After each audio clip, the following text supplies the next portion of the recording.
addictions start to break. Knowing there is hope and place, I speak Jesus.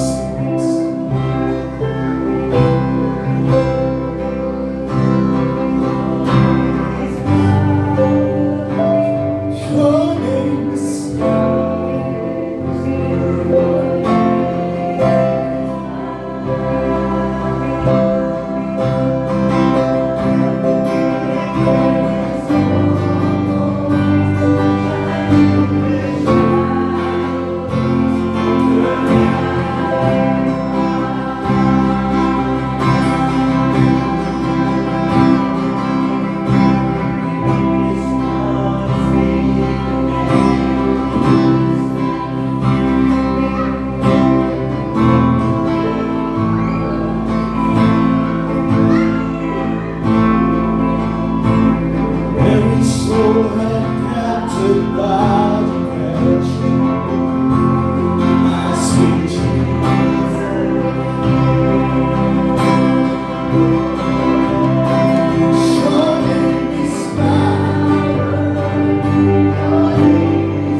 Jesus in the streets, Jesus in the tops,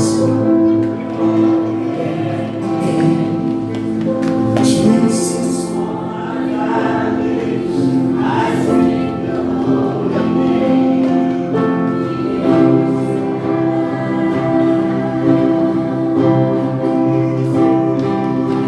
Shout Jesus from the mountains, Jesus in the streets, Jesus in the darkness over every enemy, and Jesus for my family.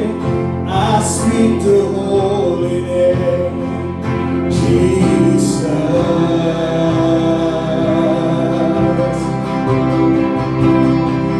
Shout Jesus from the mountains, Jesus in the streets, Jesus in the darkness over every enemy, Jesus for my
manipis. Tiwala sa iyo, Lord, ikaw ang aming kalakasan. Sa amin na napapagod, ikaw ang aming kalakasan, Lord. Ikaw ang aming kagalingan. Ikaw ang lahat sa amin, O Lord, mga bagay na hindi namin magagawa mo. Dahil ikaw nga ang Diyos na pinakamakapangyarihan sa lahat. Ikaw ang Diyos na may kaya sa lahat. At ikaw din ang Diyos na tumatawag sa amin na iyong anak. Salamat po, Panginoon, at lahat po magsabi ng Amen. Palakpakan mo natin, O Lord.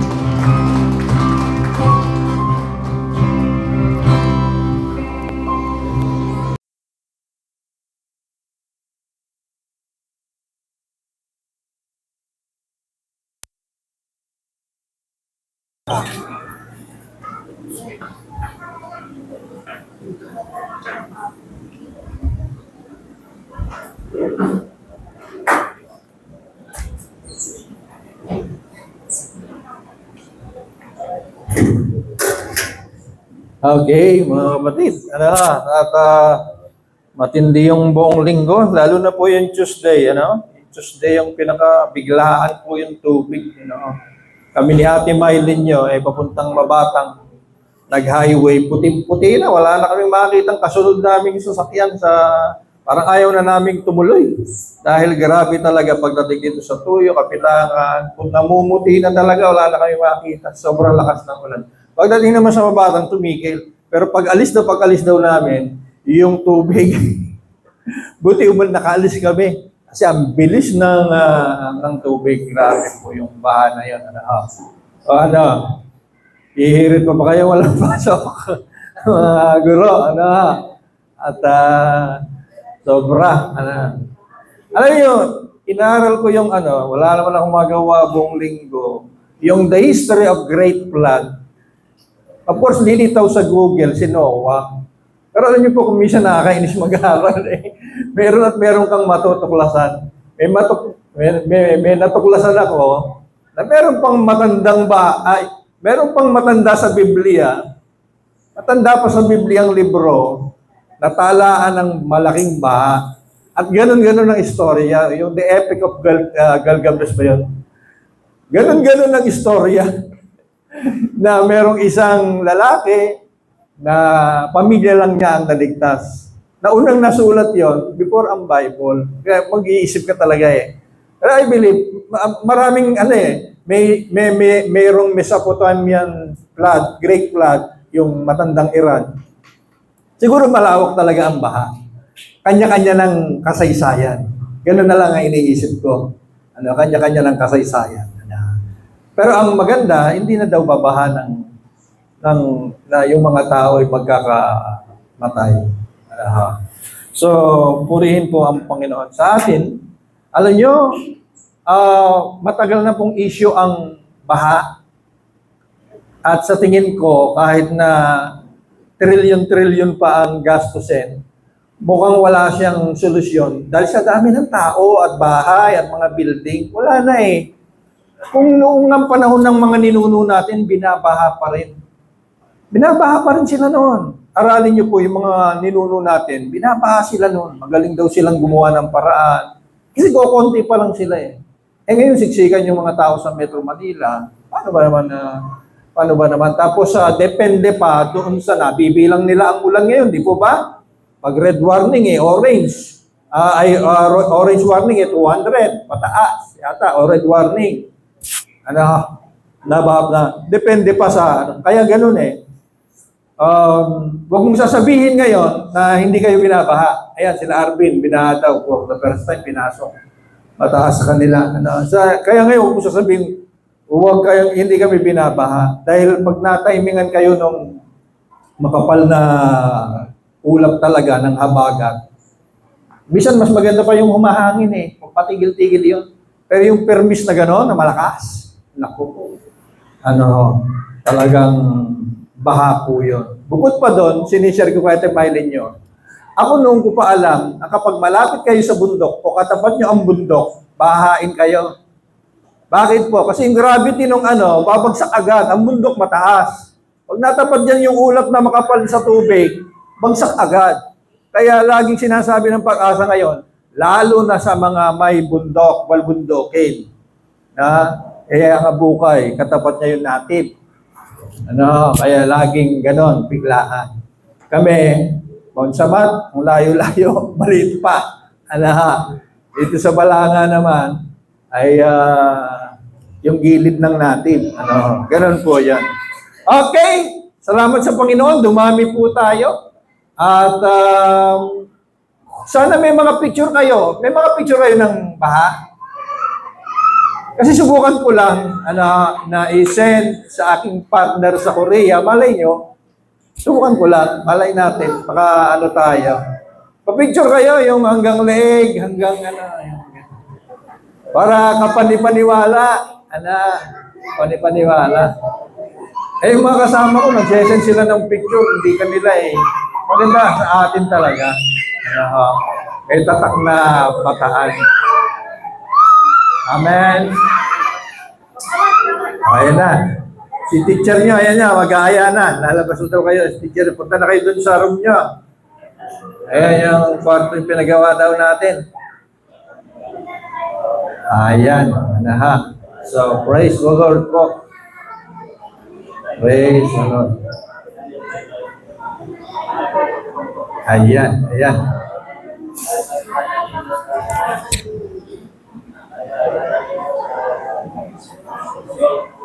At first time din patalastas muna tayo. First time din nagkaroon ng bagyo. Ang galing dito sa may Pangasinan. Ang bagyo nanggagaling dito sa east, pag ganon. Kaya yung Pangasinan tsaka La Union, first time nila maranasan ng ganon. Ang galing dito sa may kaliwa, dito sa lubugan ng araw, nandun yung lugar nila, kapareho natin. Sa atin naman, wala pa namang nanggaling na bagyo galing sa Morong, for dito. Pero sa kanila nangyari. Nangyari po yung sa Pangasinan at sa La Union. Okay, ready na po ba tayo? Parang na-miss natin yung Word of God, Kailangan natin lagi ng comfort ng Panginoon. At kailangan natin ng kalakasan. Si Pastor Arnel Arman, last night niya kagabi, hindi ko alam kung kilala ninyo, siya yung si Pastor Arnel Larman, laging tinatanong yon kung kaano-ano ko, ay Larman din kasi. Pareho kami taga Mabatang, kukunti ang Larman sa Mabatang, kaya nagtuturingan kaming magpinsang. Hindi man namin matrace kung paano nangyari, kukunti lang kami doon pareho kaming taga doon, pareho kaming Larman, kaya nagtuturingan kaming magpinsang. At grabe po yung nangyari sa kanya, Talagang ilang buwan sa ospital, ilang buwan sa private pa. Narinig ako 11 million, mga ganun-ganun, yung mga gasto. 9 million? Ano po? 9 million tapos umuwi din sa Panginoon. At isang nakakatuwa doon, nangyari yun sa medical mission nila, sila Pastor Johnny magkakasama, puro pastor sila. At kasama nila mga Koreano. Nung si Pastor Arnel ay matumba, siya yung nakasalang para doon sa, yung karayong-karayong? Oo, siya yung nakasalang, tapos bigla siyang natumba. Mga Koreanong nagsasagawa. Kaya, I believe, hindi sila pinabayaan ng mga Koreano. Itinawid sila. Kasi, buti na lang may Koreano nung nangyari. Heart attack Atake sa puso. Tapos ilang operasyon yata sa ulo. Ang iniwanan 3 babae, kinausap ko yung asawa, wala bang calling kasi ang laki ng church na pinagawa, pinagpaguran daw talaga ni Pastor Arnel yun. Ang laki ng church, ang ganda. At may partner din na Koreano yun At tinatanong ko kung walang calling yung anak niya, kasi 3 babae. Para kapareho ko, 3 babae. Ay wala, Pastor, kasi puro babae naintindihan ko na sa baptist bawal ang babae. Sa baptist. Ayun, dati akong baptist. Isa sa mga nagawa ni Pastor Arnel na hindi ko nagawa yung... Sa baptist kasi, bawat makatabi mo, sisiran mo, mananagot ka sa Panginoon. Matatapang yan Sa jeep, sa bus. Ako, konti lang.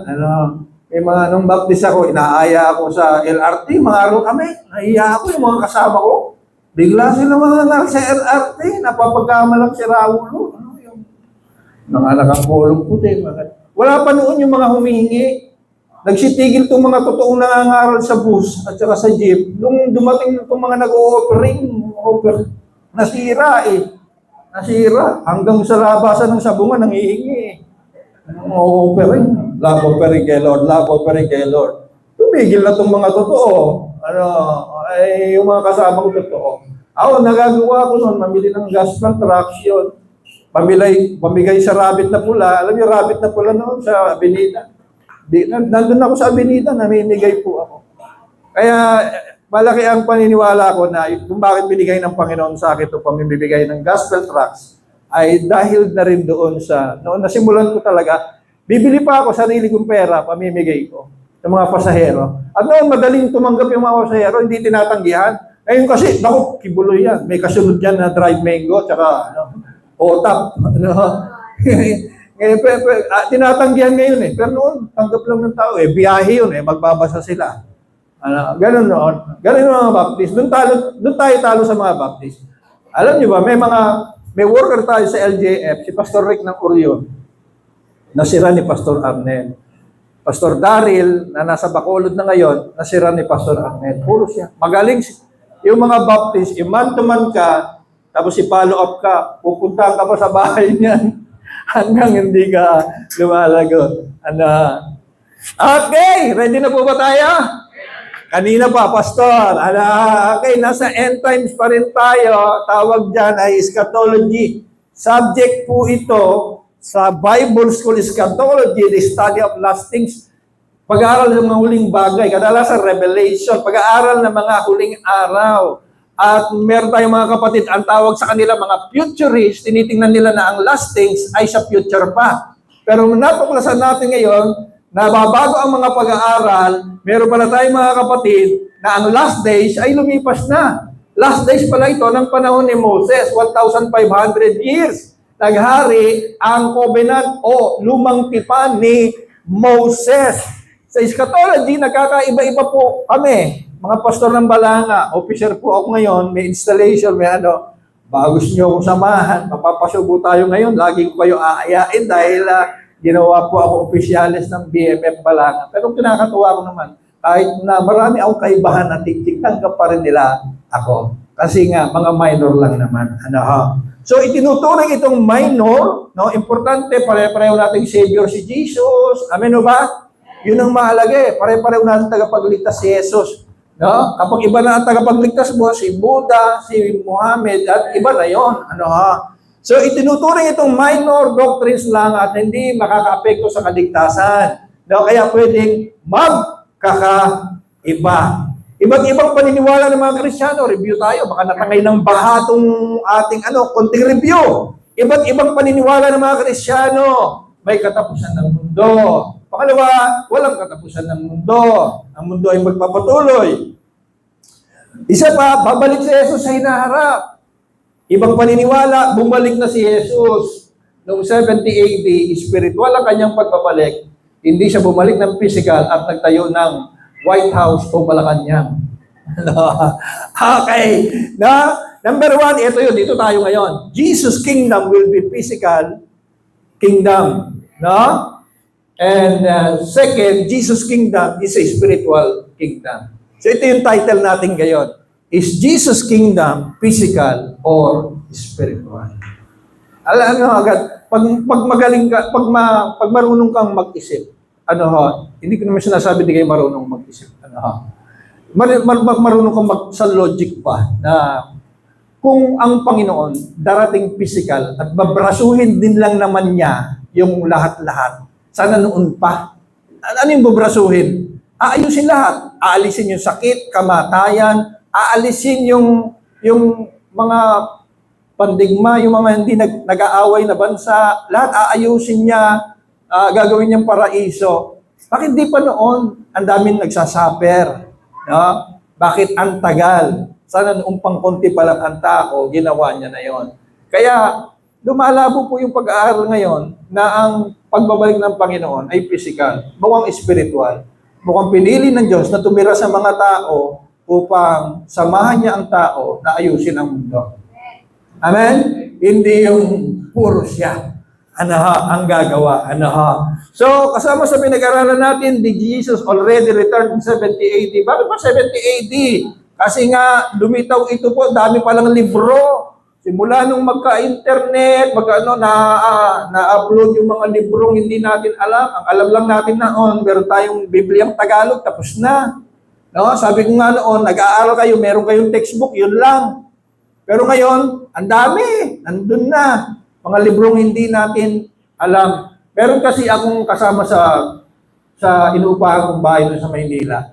Empleyado siya sa National Library, doon sa TM Calao. Alam niyo ba, ang Pilipinas meron siyang National Library. Nandun yung lahat ng libro. Baka kasaysayan lang ng Bataan, hindi nyo alam. Pati kasaysayan ng bayan, kasaysayan ng Bataan, mga libro tungkol kay Bonifacio, Sir Rizal, wala naman yan sa lahat sa school. Di po ba? Kung ano lang ang textbook, yun lang. Kaya limitado ang pag-aaral. Ngayon, nandyan na lahat. Sa internet, mga kapatid. Kaya kung tumigil kang nag-aral, ay kawawa ka. Kung aaral na nandito, hanggang ngayon, yung lumang pag-aaral pa rin ng Kristiyano, kawawa po tayo. Dapat talaga nagpapatuloy.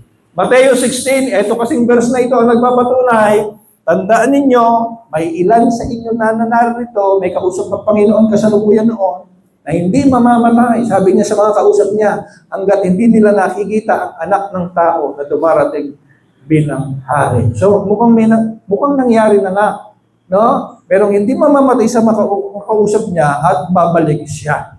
Ang sabi pa dito, but when you see Jerusalem, Lucas 21:20, kapag nakita nyo ang Jerusalem, napapaligiran na ng mga sundalo, then know that its desolation is near. Destruction po yun. At ang sabi ng isang historian, Jerusalem was destroyed and the temple was leveled. Leveled is napatag talaga. Natupad literally yung sinasabi ni Jesus na walang batong nakapatong sa kapwa bato kasi patag na patag yung templong ginto. Was leveled in AD 70 by the Roman general Titus. Roman po to. Ngayon po yan. Sinasabi natin kung sino yung mga nagsabi. Mga historian. Okay. Ayan yung mga libro. Share ko lang. 70 CE. Yung iba kasi hindi AD. AD is after death. Kuha nyo? Di ba BC, yung lumang tipan, BC, before Christ. Nung mamatay na si Kristo, na iba na ang petsa natin. AD, after death. Ano na tayo ngayon? 2025 AD. Kuha nyo pa. Sa iba, CE, Common Era.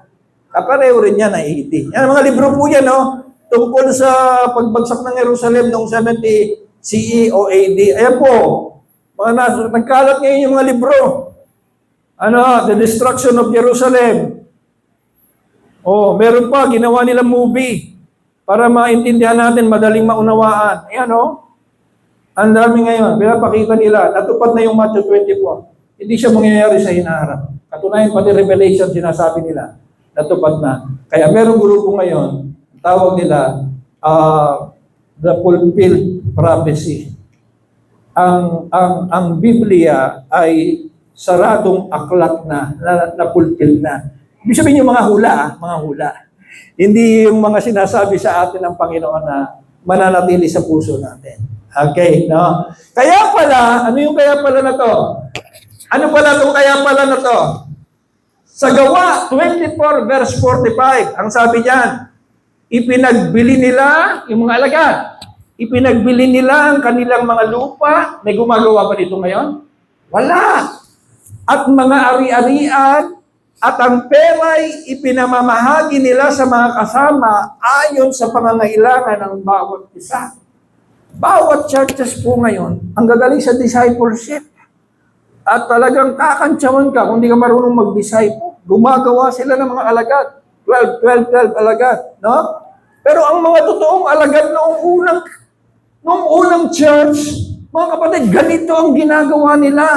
Yung bahay nila, yung bukid nila, yung lote nila, binebenta nila, yung pinagbentahan, binibigay sa paanan ng apostol at ipinamamahagi sa bawat wala.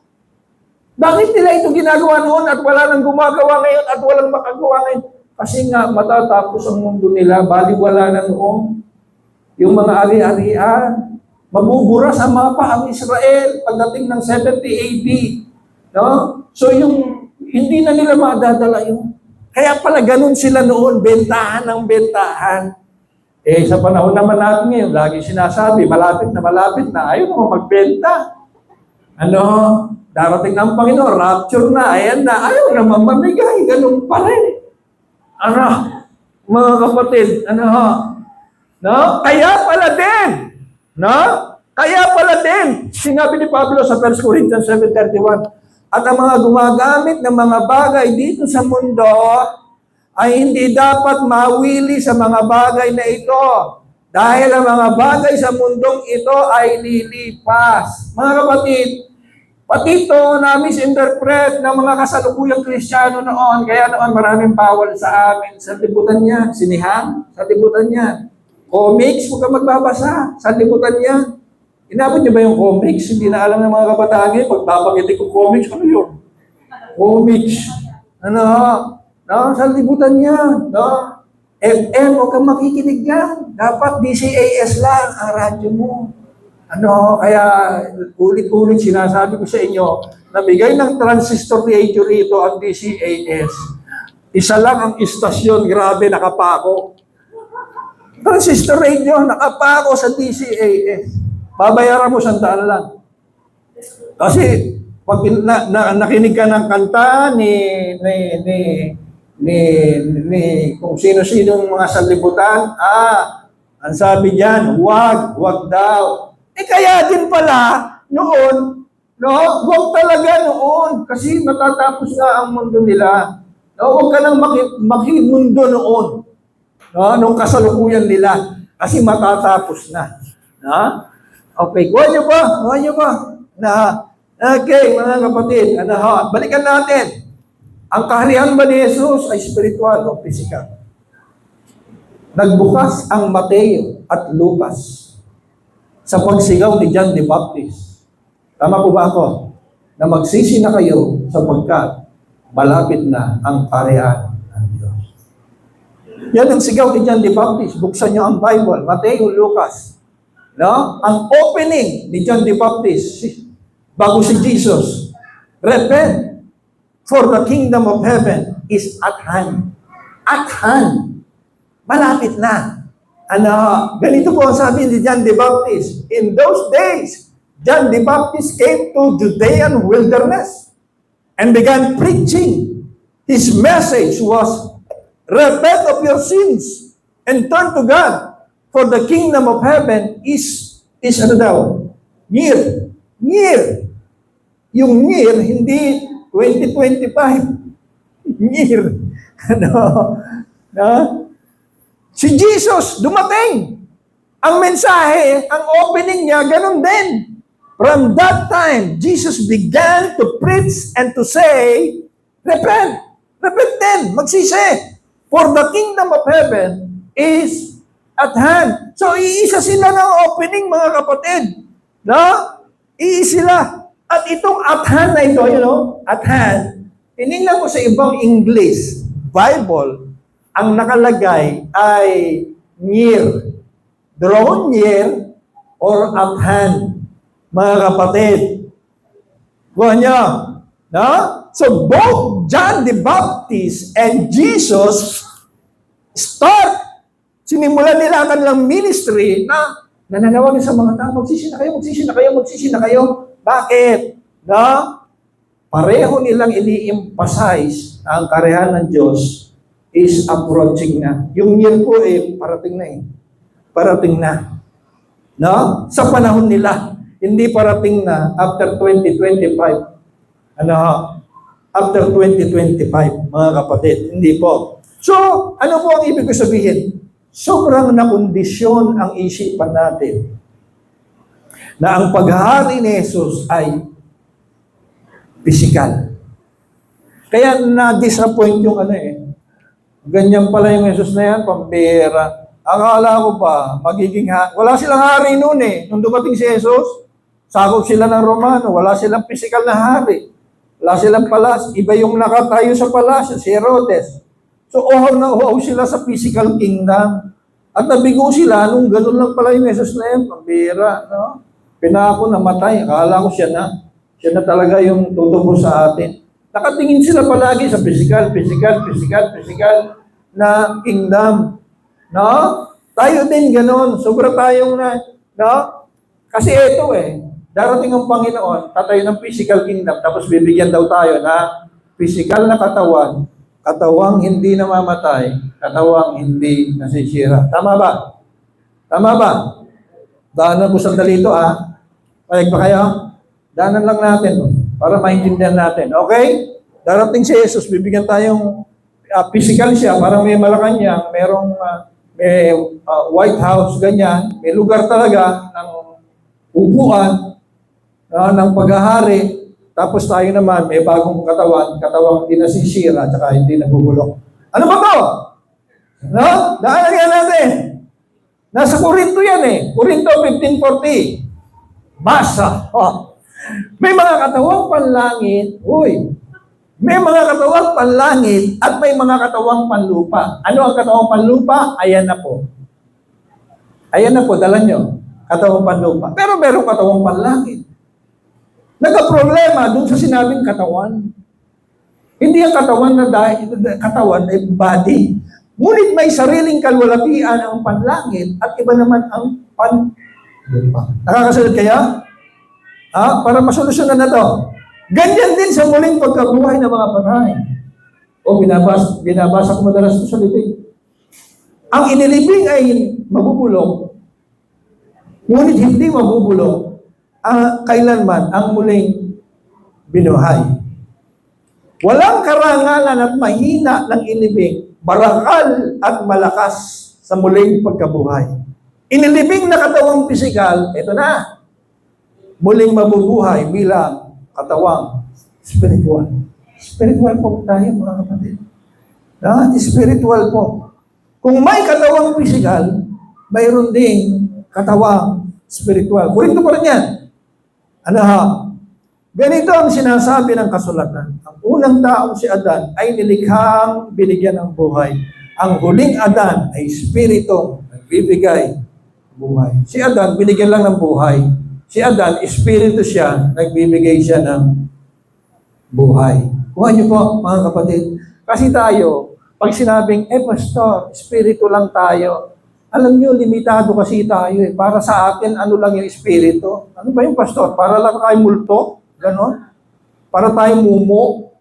Hindi niyo alam. Makinig kayo sa akin.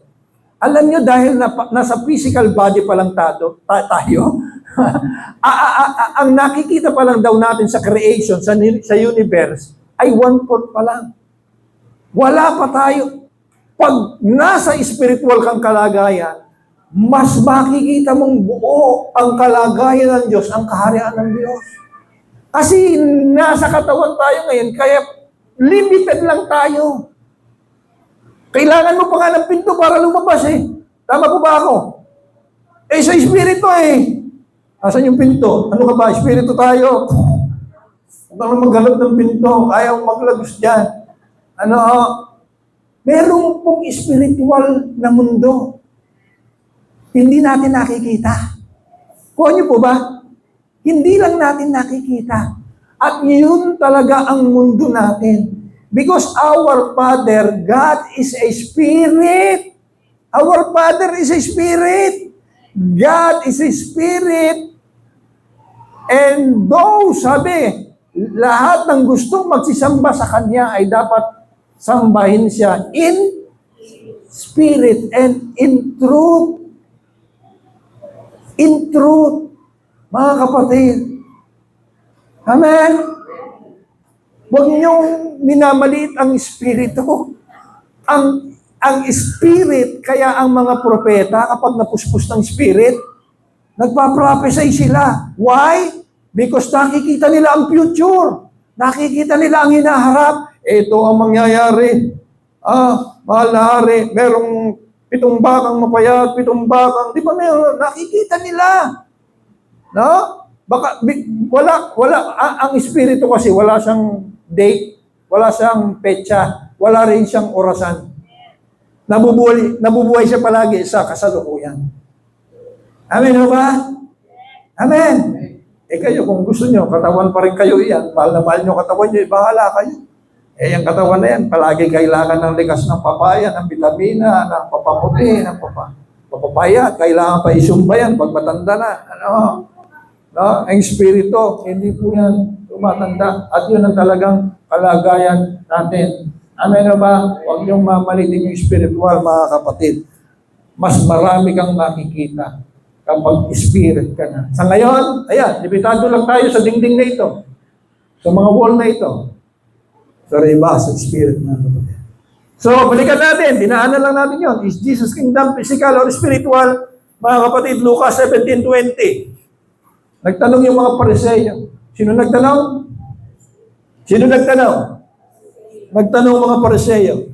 Palibasa, tinanong si Jesus ng mga Pariseyo kung kailan darating ang kahiranan ng Diyos. Talagang gusto lang dumating yung kingdom of God. Na? Kanyang sinagot. Sinagot naman ni Jesus. Ang kaharian ng Diyos ay hindi darating na may palatandaan makikita. Paano yan? Walang sign. Ano pa sagot ni Jesus? At di rin nila sasabihin, tingnan ninyo, narito o naroon.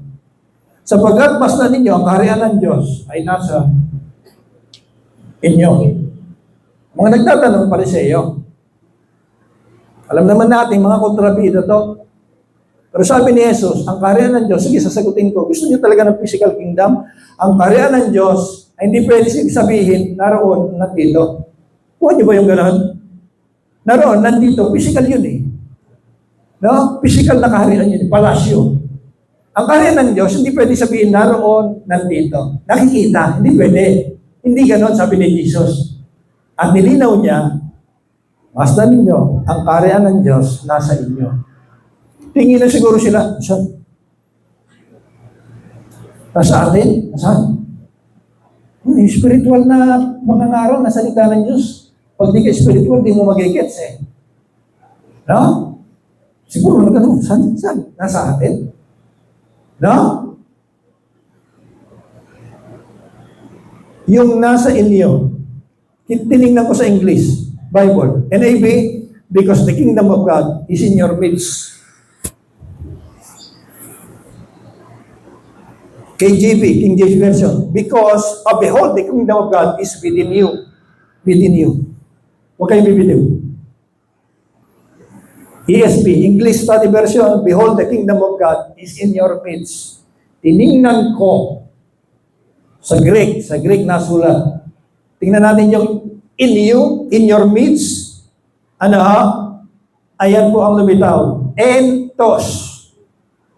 Madaling tandaan. Parang mentos. Saan ba nilalagay ang mentos? Sa loob. Ano? Okay.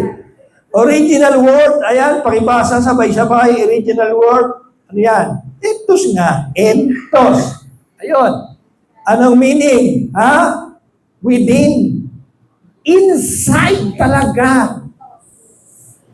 Midst. So, ang kaharian ng Diyos, nasa atin.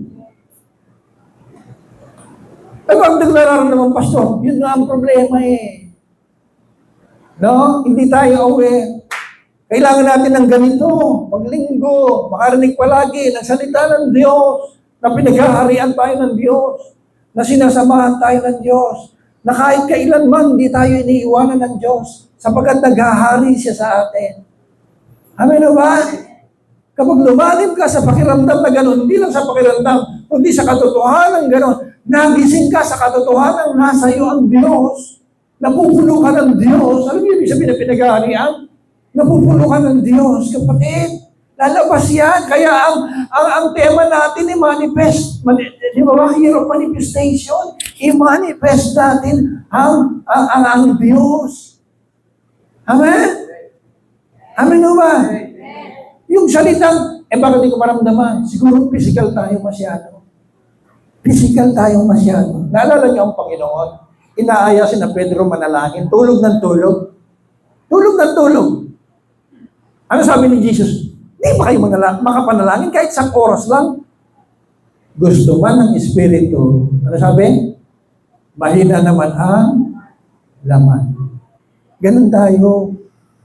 Hindi naman tayo sinisisi dahil nasa katawan pa nga tayo. No? Sino ang lamang? Di yung mga gising, yung mga na-awaken talaga at naging conscious na ang Diyos kasama nila palagi. At sila ay pinag-aarian ng Diyos. At di lang sila pinag-aarian ng Diyos, kasama nila ang Diyos na nag-ahari sa lahat ng bagay dito sa mundo. Pinag-aharian nila ang sitwasyon nila. Kaya tingnan nyo, nung bumabaha, umuulan, may mga nagpo-post. Rain, stop! Yun yung mga hindi nagbabaka sakali lang. Yun yung mga ginagamit yung karapatan nila. Kaya natin maghari sa nature, mga kapatid. Amen? Kaya natin. Sabi ni Jesus, higit pa sa ginawa ko ang magagawa ninyo. Kapag dumating na ang banal na Espiritu na naghahari sa atin. Pag higit pa, si Jesus nagpatigil ng bagyo. Tigil, sabi lang ni Jesus. Tumigil ang hangin, tumigil yung alon. Tumahimik ang dagat. Ganun ang naghahari. Kita niyo po, naghahari sa lahat ng sitwasyon. Kaya kayo, subukan nyo rin minsan. No? Subukan nyo rin. Kuya Charlie nga nung nabubuhay pa, medyo close pa kami. Naalala ko yung sinishare niya. Takot pala siya sa baha kasi nung maliit pa yung laboratorio nila, inaabot ko yun Talagang, ang laki ng tubig. Akala niya, lulubog na sila. Kaya nang maging grace tayo, naalala ko kinuwento niya, Pastor, nasa terrace na namin tubig. Anong ginawa mo? Kinausap ko yung tubig. Spiritual din pala minsan si Kuya Gonzalo. Sabi niya, umatras ka! Papasok na daw sa terrace. Umatras naman daw. Kung minsan kasi, baka sabihin natin, sira ulo natin kung gagawin natin yun. Pero ang totoo, kung si Jesus ay tumayo at kasama ni Jesus, makinig kayo. Kung kasama ni Jesus ang mga tagapag-asa, palagay nyo, ano sasabihin? Wala akong tinutukoy pag nag-aalat-sambal lang ako pag sinabi ko, makinig kayo. Kaya tinatamaan yung mga hindi nakikinig. Tawa ng bigla doon. Mga kapatid, kung ang kasama ni Jesus, mga tagapag-asa sa bangka, at tumayo si Jesus, tigil! Saan galing to? nandun sila katani, nandun sila, saan galing to? Ganon, di ba? Ganon din tayo. Kung di ka daw mababalik sa pagkabata, busmos, wala Dapat maging bata ka talaga na kinakausap yung sitwasyon. Tigil ulan. Tigil ba? Ala na! Mababatay na tayo! Ala na. At ilalang sa inyo ng matres. Dictate. Nakakatakot na yung gano'n. Pero salamat sa pangako ng Diyos. Hindi mangyayari. Hindi niya tayo pababa. Natapat ba ng high tide? Natapat lang talaga. Tapat lang na high tide. Alam ko kasi July, August, nag-high tide yan July, August. Malaki talaga ang tubig. At yan naman talaga yung panahon na bumabaha talaga. Nagsasalubong. Okay? Palakpakan natin ang Panginoon. Hallelujah. So, nung una pa lang, nililinaw na ng Panginoong Yesus na ang kaharian niya ay espiritual. Kahariang hindi nakikita, kahariang nasa loob natin. Kahit po sa prayer ng Ama namin, kung uunawain niyo yung Ama namin, simula pa lang, ang sabi na niya, your kingdom come, your will be done on earth as it is in heaven. Mangyari yung nangyayari, ganito yan parang sinasabi, ang mga nangyayari dyan sa langit ay mangyari nawa dito sa lupa. Kuha niyo po yun? Noon pa, tayo gustong-gusto nating pumunta ng langit. Pero ang Diyos, pakinggan niyo to, Gustong-gusto niyang gawin langit ang lupa. Amen. Amen. Imagine ang time ni Jesus. Lumpo, bulag, bingi. Lahat gumagaling. Bakit? Pinaghaharian niya yung mga sakit. What if 500 ang alagad ni Jesus noon, hindi lang 12. What if yung 500 na yun, sabay-sabay sila, ganun ang ginagawa? Meron pa kayang may sakit sa Jerusalem, sa Israel noon? Wala na. But I believe, mga kapatid, darating yung time na yun, hindi man spiritually, magiging marunong na ang tao para talunin talaga yung mga sakit at karamdaman. At babalik tayo sa pagkahaba ng buhay natin. Amen? May kamatayan pa rin. Pero ang kamatayan wow, mga kapatid. Hallelujah. Dumating nawa ang kaharian mo, gawin nawa ang iyong kalooban kung paano sa langit, gayon din naman sa lupa. Mga kapatid, si Jesus kay Pilato, kausap ni Jesus si Pilato. Ano nangyari? Sumagot si Jesus, ang kaharian ko ay hindi sa daigdig na ito. Physical kasi ang hinahanap ni Pilato. Kung sa daigdig na ito ang aking kaharian, pinakipaglaban sana ako ng aking mga tauhan. Hindi na ipagkalulo sa mga Hudyo. Ang hinahanap ni Pilato, physical. Walang physical. Ngunit hindi sa daigdig na ito ang aking kaharian. Physical yan, mga kapatid. Romans 14:17. For the kingdom of God, ito, gusto ko mong intindihan nyo mabuti. Dinaanan natin to pero mas may nakita ako. For the kingdom of God, ano daw? Is not a matter eating and drinking. Eating is and drinking. Spiritual ba yan? Yung eating and drinking. No, physical yun. Eating is drinking. Eating and drinking is physical. Etong sumunod. But righteousness, peace, and joy in the Holy Spirit. Ulitin ko, ang kaharian daw ng Diyos is not a matter of eating and drinking. Kapatid, yung eating and drinking, physical yun. Hindi ko sinasabing masama. Pero hindi daw tungkol doon ang kaharian ng Diyos. Ang kaharian ng Diyos ay ito. Righteousness, peace, and joy. Physical ba yan? Nakikita niyo ba yung righteousness? Nakikita niyo ba yung peace? Nakikita niyo yung joy? Puro spiritual yan. Yan daw ang tama. Amen? Kaya pala nilinaw. It's not a matter of eating and drinking. Hindi sinabing bawal pero hindi yan ang kaharian ng Diyos. Amen? Palagpagan natin ang Panginoon. So, sa ating pagtatapos, the kingdom of God is not a physical place. Sabi ni AI. Tinanong ko ulit si AI. Tanungin niyo siya, pati problema niyo, sasagutin niya. Lalo na si ChatGPT ba yan? Tanungin niyo. Pati problema mo, sasagutin niya. Pwede ka nga gumawa ng tuwin mo ngayon di ba? Ka-prayer partner mo, ka-devotion. Gumawa ka. Now, it is a spiritual kingdom that exists in the heart. It exists in the heart of the believer. It is the reign of God where He rules as Lord. Tapos, ini-express ni Lord yung kanyang sarili sa atin. Amen? His glory, His goodness, His love and righteousness, where His will is done. Amen? So, mas madali. Pinili ng Diyos tumahan sa atin para maghari. At kasama natin siyang mag-aayos ng mundo. Sa ating pagtatapos, kaya pala, ito na naman ang kaya pala. Sa huling bahagi ng Revelation, bumababa ang langit. Sino nakabasa nun? Bumababa ang langit. May sukat pa Sinukat naman, di daw tayo kakasya ang liit. Parang pa-pyramid na ganun. Bumababa. At nandun yung 144,000 daw, ni literal. Bumaba. Mga kapatid, gusto natin umakyat. Sa Revelation, sa dulo, bumaba.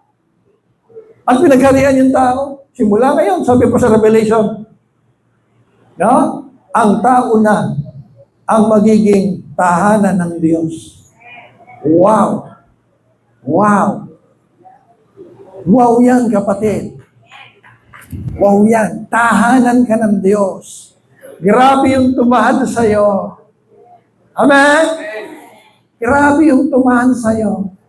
Sa ngayon, yung mga binabaha na bagyo, pag binibisita sila ng governor, binibisita ni Bongbong, saan bumisita si Bongbong sa nabaha, nabubus yung kanilang moral. Wow! Wow! Binisita kami. Kapatid, ang Diyos hindi bumisita sa iyo.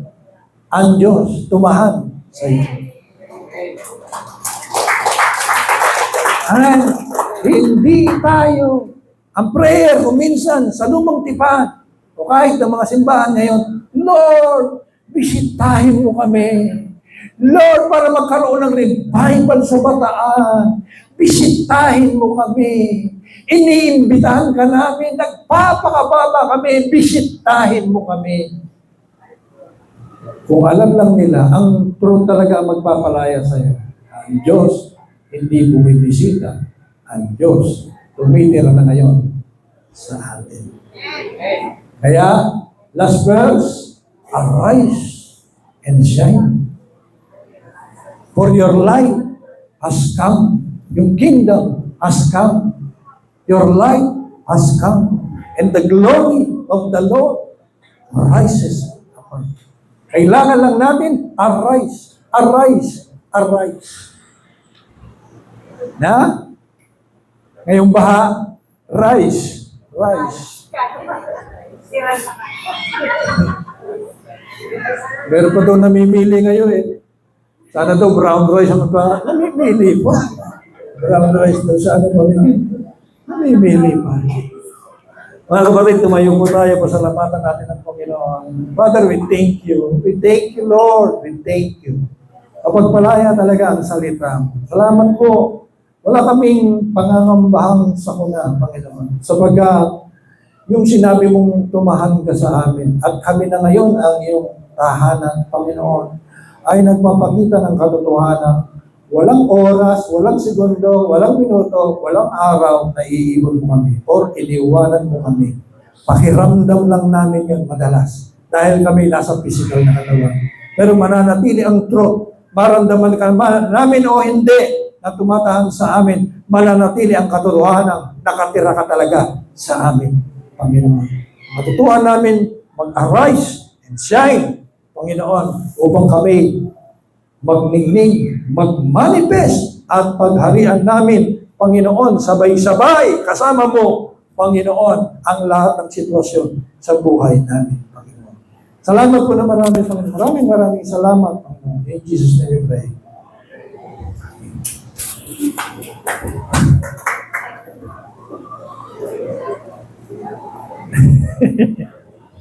Pagaramdaman yung mga tatlo sa likod. Praise God. Nakakabuti ng Panginoon. Amen? Alam niyo po sino yung mga binaha? Nagsara kami doon. Isa din po kami